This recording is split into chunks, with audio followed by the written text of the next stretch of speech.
Il était une fois des touristes. C'était avant la crise du Covid. L'été 2019 à Paris-Plage.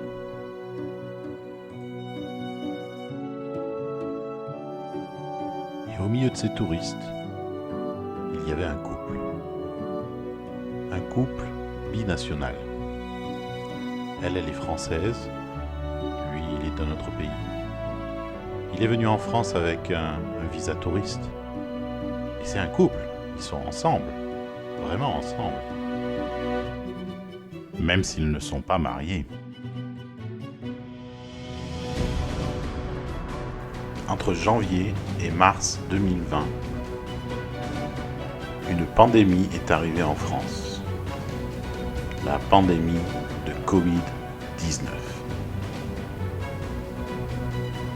Et cela a tout changé. Les États ont décrété un confinement général.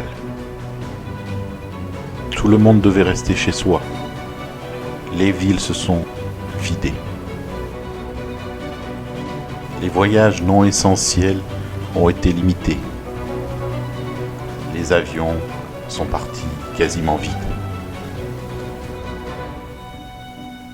Les contrôles aux frontières ont rajouté une couche de complexité supplémentaire. Et tous les transports ont été limités.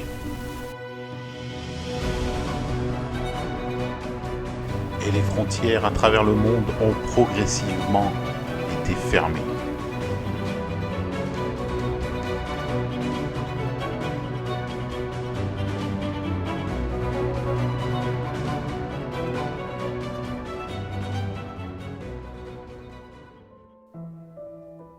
La fin du confinement a sonné le 11 mai 2020.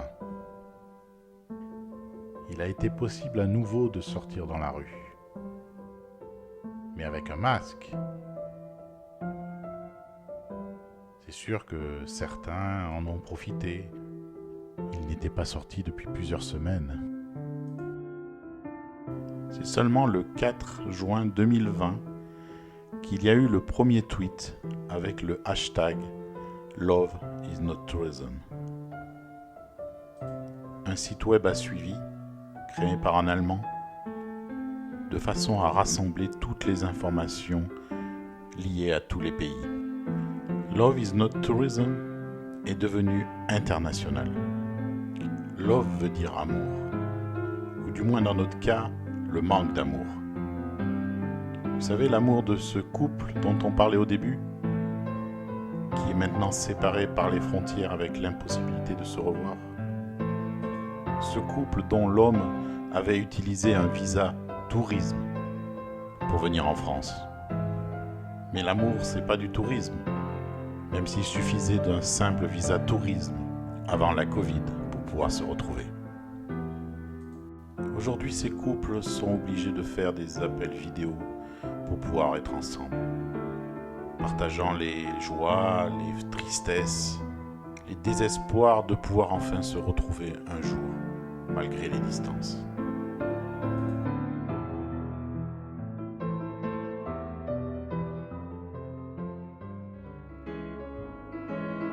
Mais un jour, en fait le 1er juillet 2020, le Danemark a été le premier pays à ouvrir ses frontières aux couples, mais aussi aux parents, aux enfants, aux grands-parents et aux petits-enfants, avec comme seule restriction un certificat sur l'honneur et avoir fait un test négatif au Covid-19 72 heures avant l'entrée dans le pays.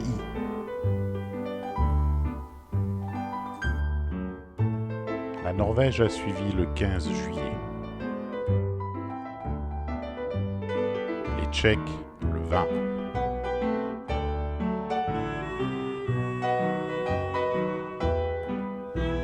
La Hollande le 27.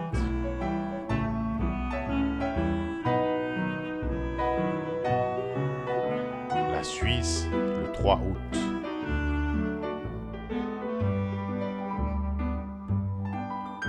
La Finlande le 6 août. enfin l'Allemagne le 10 août. Chaque pays avec des légères différences et restrictions par rapport au Danemark. Mais le 8 août 2020,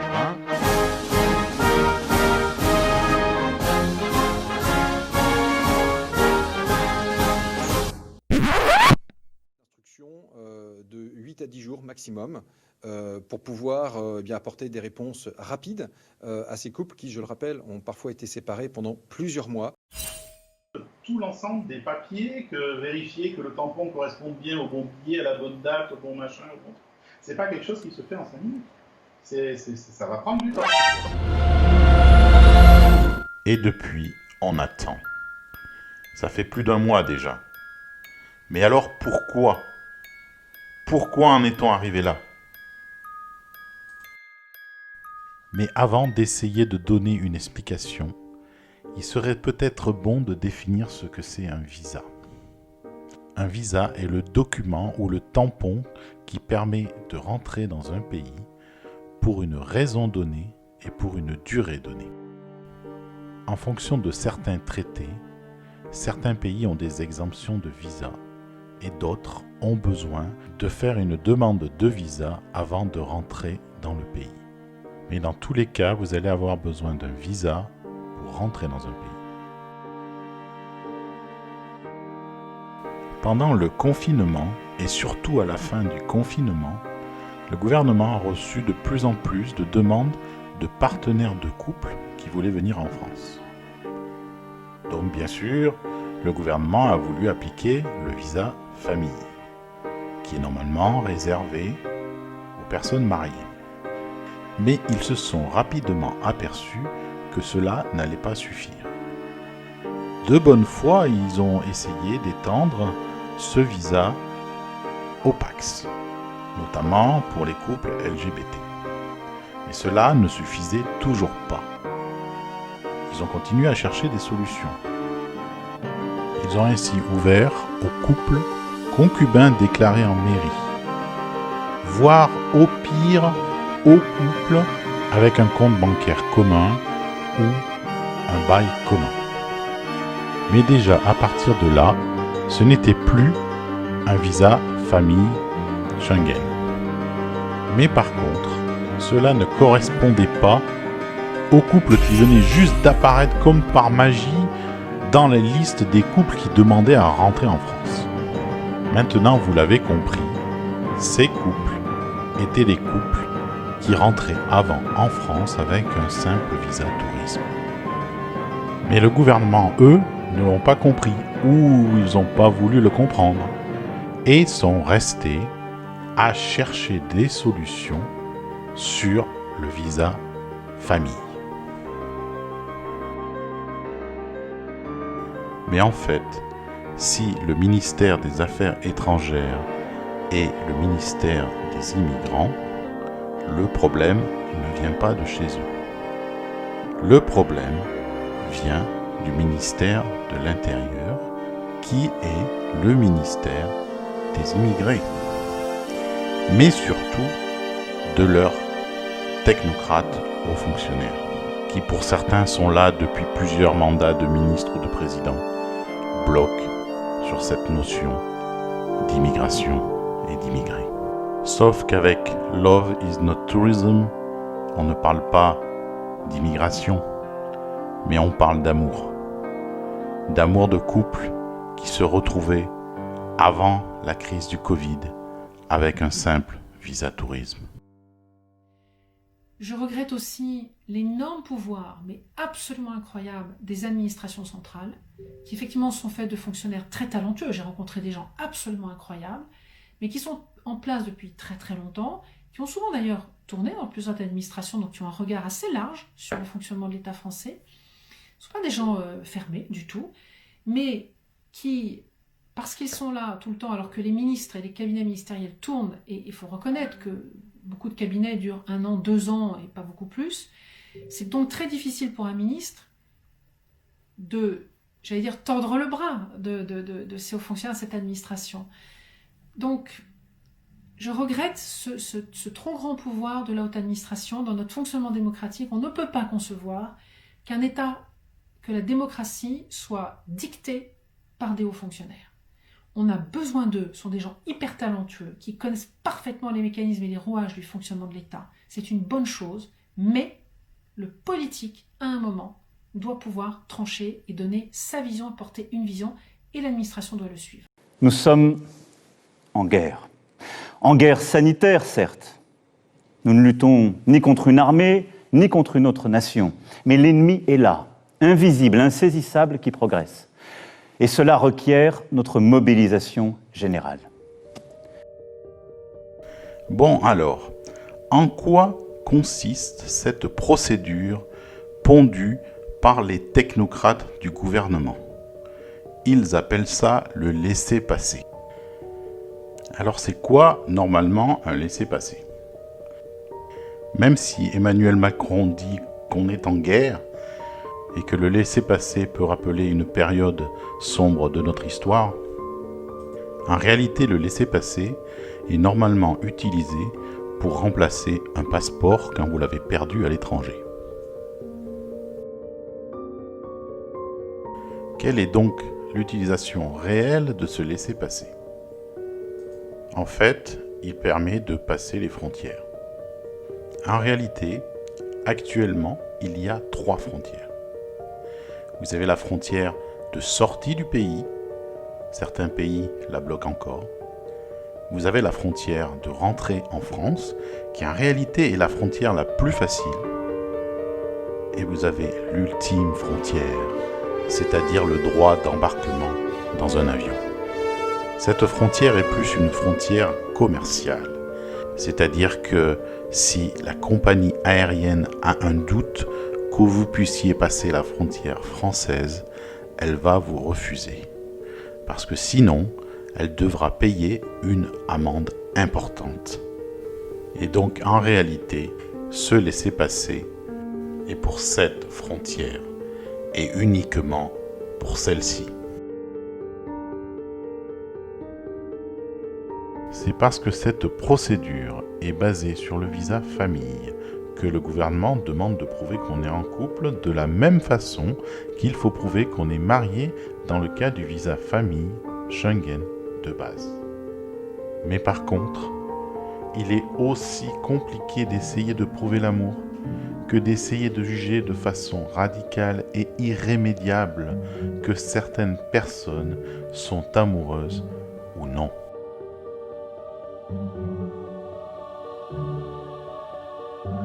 Mais alors, comment cette procédure fonctionne-t-elle? Vous êtes amoureux, mais à cause du Covid, vous êtes obligé de communiquer par Internet. Et puis, il y a la procédure de JBL. Vous devez donc créer un dossier qui consiste à rassembler toutes les preuves possibles que vous pouvez trouver. Mais généralement, le plus simple, c'est les tampons sur le passeport qui permettent de prouver que vous avez été tous les deux sur le sol français. Vous devez ensuite attendre que le consulat valide, et puis le CIC, et puis qu'on vous donne un visa. Et enfin, vous pouvez prendre l'avion et vous retrouver.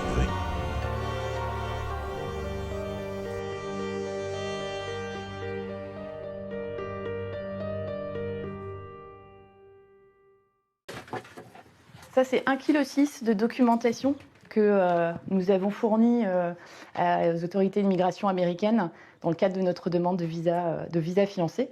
Et c'est un ensemble de documents que nous espérons répondront également aux critères pour l'obtention de cette dérogation pour que Jeff puisse venir en France. Mais justement, quels sont ces critères? Et pourquoi cela est-il si compliqué? Voire dans certains cas, impossible. Premièrement, comme nous sommes sur un visa famille modifié, cela a un certain nombre de conséquences. Cela oblige de prouver qu'on est en couple. Comme on l'a vu précédemment, Le visa famille est un visa qui est normalement prévu pour les personnes mariées. Ce qui veut dire que pour le gouvernement, il faut aussi prouver qu'on est en couple, même si on n'est pas marié. De plus, c'est un visa qui est un visa modifié Schengen, c'est-à-dire que cela n'est plus un visa Schengen, c'est un visa français, donc utilisable que pour des couples franco quelque chose. Ce qui veut dire aussi que normalement, avec ce visa, on ne peut pas théoriquement sortir de France et aller dans un autre pays européen. Tout ça pourrait être pris comme une forme de discrimination.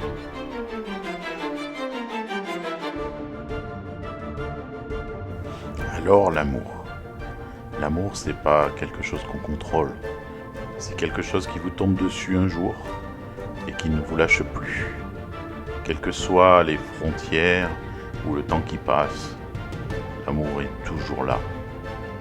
Mais pour l'État, si on s'est rencontrés moins de 6 mois avant la crise du Covid, cela veut dire qu'on ne s'aime pas. En fait, si vous calculez bien, ça veut dire que si on s'est rencontrés après septembre 2019, on n'est pas éligible à la dérogation de Jean-Baptiste Lemoyne.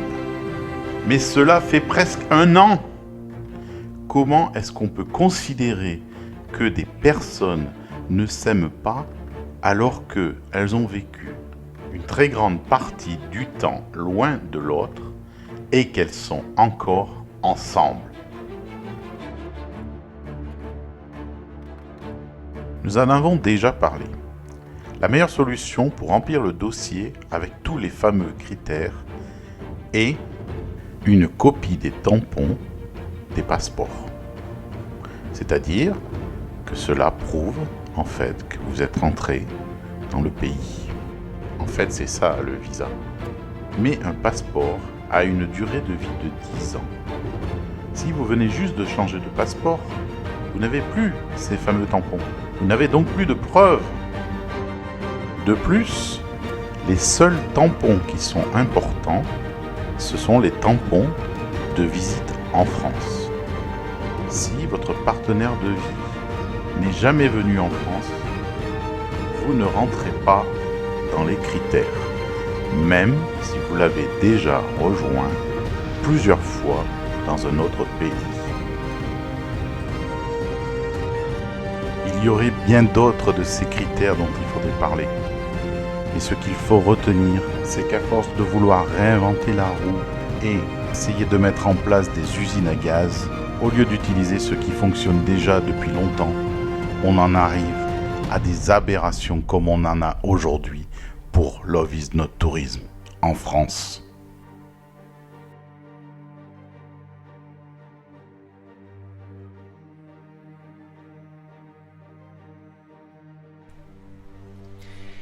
Bonjour, aujourd'hui, jeudi 13 août, je voudrais avoir un mot pour cette situation des couples séparés, binationaux, dont l'un des conjoints français se trouve en France et l'autre étranger, en dehors de l'espace européen, se trouve coincé dans son pays de résidence et ne peut pas rejoindre son partenaire français, tout ça parce qu'ils ne sont ni mariés ni pacsés. Aujourd'hui, nous sommes dans une situation très compliquée pour laquelle le gouvernement français dit avoir mis en place une procédure dérogatoire et permettre à un certain nombre de ces couples de se retrouver. Encore une fois, aujourd'hui, en ce jeudi 13 août, je constate que les informations qui me sont remontées, je reçois entre 20 et 50 emails par jour, démontrent des mises en place, des mises en œuvre différentes, parfois contradictoires, selon les consulats. Et je voudrais ici avoir un mot pour nos agents consulaires.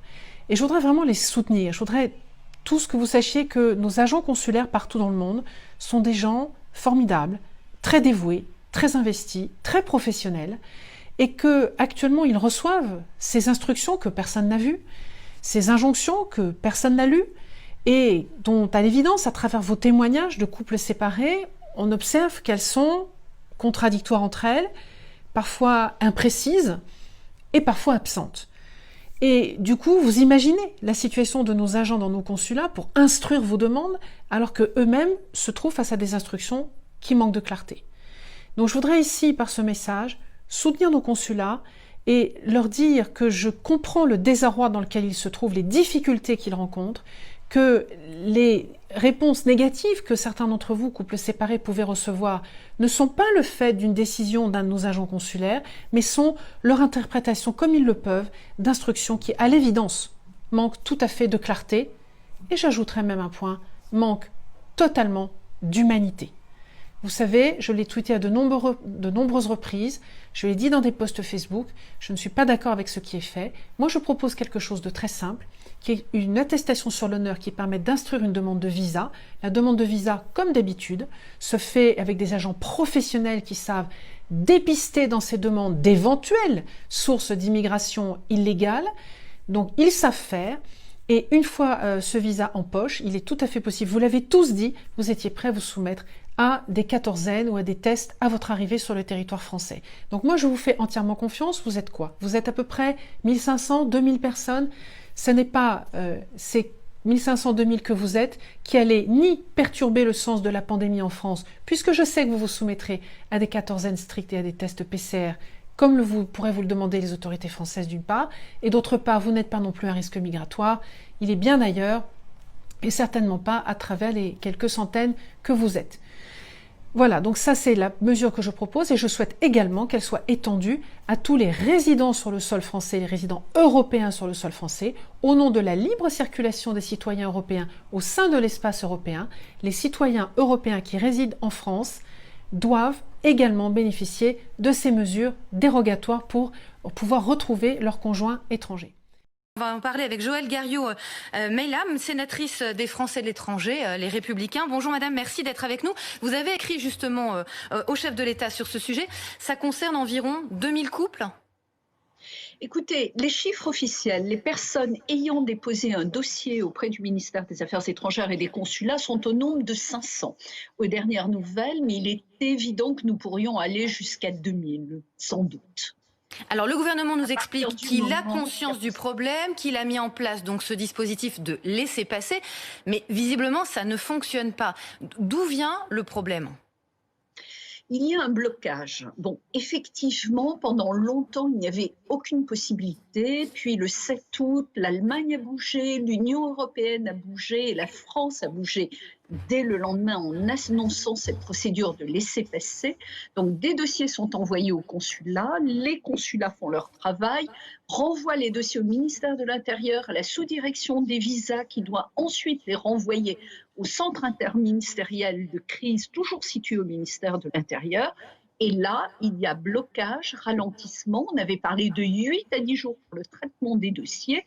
Et maintenant, nous en sommes déjà à plus de 3 semaines. Alors que nous avons des cas qui sont vraiment urgents. Nous avons des cas de personnes, de jeunes femmes qui sont enceintes, qui veulent voir leur partenaire. Il y a des enfants qui n'ont pas vu leur famille. Il y a de plus en plus de familles recomposées, bien sûr. Il y a des mariages qui ont été repoussés à plusieurs reprises. Et il y a une vraie inflation bureaucratique. Bon, je comprends bien sûr qu'il y ait toujours une peur au sein du gouvernement de filières migratoires illégales, mais là, ce n'est pas le cas. Il n'y a pas de risque sanitaire. Toutes les mesures peuvent être prises, les tests peuvent être faits à l'arrivée en France, la quarantaine peut être mise en place, mais il faut vraiment essayer d'aller un peu plus vite sur ces dossiers.